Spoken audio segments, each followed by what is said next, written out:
पिता का कर्ज, दिल को छू जाने वाली कहानी। डैड, मेरी कंपनी का जो नया ब्रांच खुला है ना इंडिया में, मुझे उसका चार्ज दिया गया है, तो मुझे अगले हफ्ते इंडिया जाना होगा। पर उत्कर्ष अभी कुछ समय पहले ही तो 1 महीना बिताकर आए हो वहाँ। तब मैं वहाँ कंपनी का नया ऑफिस स्थापित करने गया था।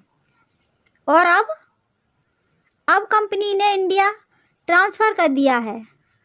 वहाँ जो नया ऑफिस खुला है उसे अब कुछ समय के लिए मुझे ही संभालना होगा। धक्का लगा उन्हें। फिर से इंडिया।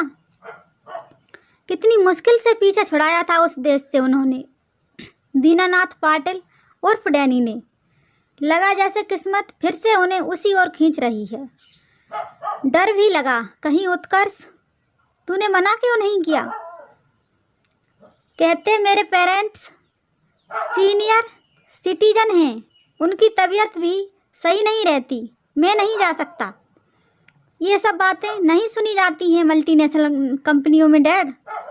उन्हें बस अपने काम से मतलब होता है। तो तुम कोई दूसरी नौकरी ढूंढ लो, तुम्हें तो कोई भी नौकरी मिल जाएगी। इतने हाईली क्वालिफाइड हो। ये एक चैलेंज है डैड कंपनी को। जब इंडिया वाले ब्रांच से प्रॉफिट मिलने लगेगा तो मेरा कैरियर ऊंचाइयों पर पहुंच जाएगा। फिर वे मुझे एक एम्प्लॉय से पार्टनर भी बना सकते हैं।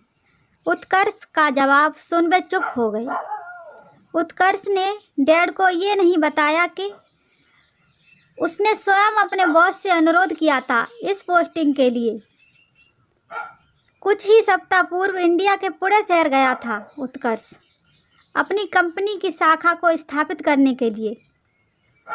काम के बीच में पड़े एक वीकेंड में वह अपनी मौसी के यहाँ चला गया था, जो मुंबई में रहती थी। पुणे में खुल रहा तुम्हारा ऑफिस? अरे कहीं पास में तो तुम्हारा ददेहाल है। क्या नाम था गांव का?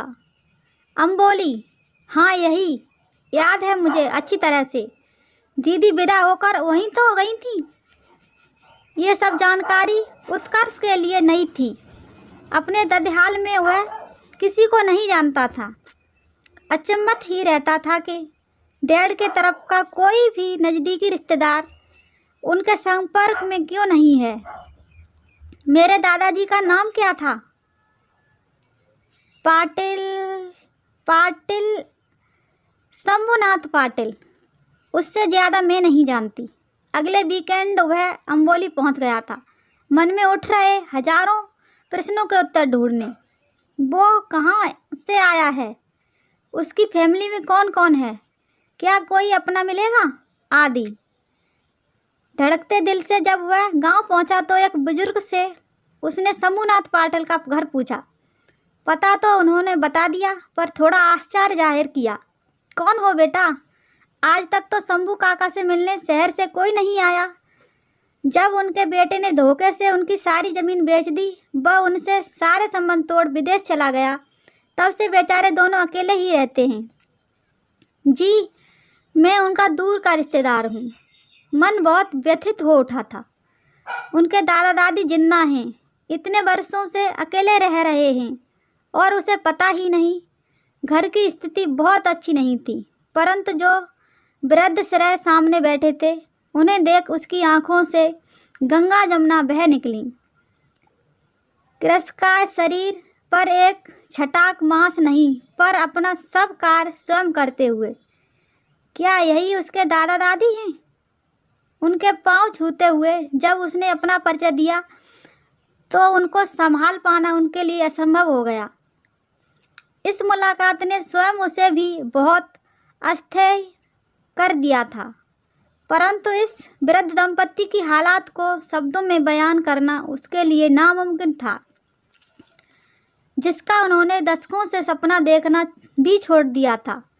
वो अगर सच बन उनके सामने आ जाए तो दिल की धड़कन तो कुछ पल को रुक ही जाएगी ना। जब सोमवार प्रातः वह पुणे लौटने लगा तो दादा दादी बेतहाशा होने लगे। उन्हें लग रहा था कि उनके पुत्र की तरह उनका पोता भी अब कभी लौट कर नहीं आएगा।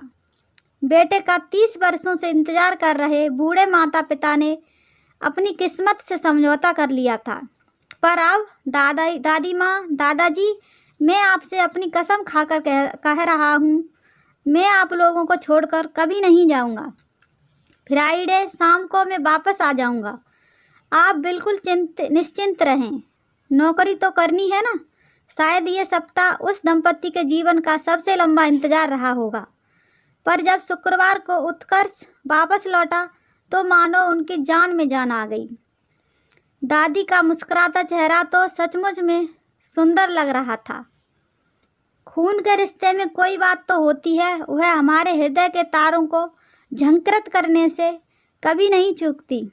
उस सप्ताहत उत्कर्ष से जितना बन पड़ा, उसने दादा दादी के रिहाइश को बेहतर करने की कोशिश की। यह उसका इंडिया में आखिरी वीकेंड था। अगले शुक्रवार उसकी वापसी की फ्लाइट थी, पर उसने अपने भविष्य का खाका मन ही मन में तैयार कर लिया था। पूरा 1 महीना लगा उसे अपने बॉस को इस बात के लिए मनाने में कि उसका ट्रांसफ़र भारत वाले नव स्थापित दफ्तर में कर दे। इसके लिए उसे न सिर्फ सफलता का आश्वासन देना पड़ा, वरन पहले से कम वेतन पर काम करने के लिए भी राजी होना पड़ा। परंतु उन्हें इन बातों का कोई गम न था। उसने निश्चय कर लिया था कि अपने दादाजी व दादी माँ को बची हुई ज़िंदगी में खुशियाँ भरने के लिए वह कुछ भी करेगा।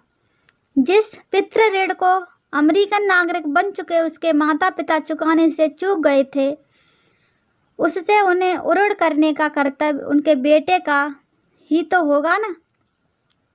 उम्मीद करती हूँ आपको मेरी ये छोटी सी कहानी पसंद आई होगी। अगर कहानी पसंद आई हो तो हमें कमेंट में ज़रूर बताएं। वीडियो को लाइक करें, शेयर करें और मेरे चैनल को सब्सक्राइब करें। नमस्कार। हमारी कहानी कैसी लगती है हमें कमेंट में ज़रूर बताएं।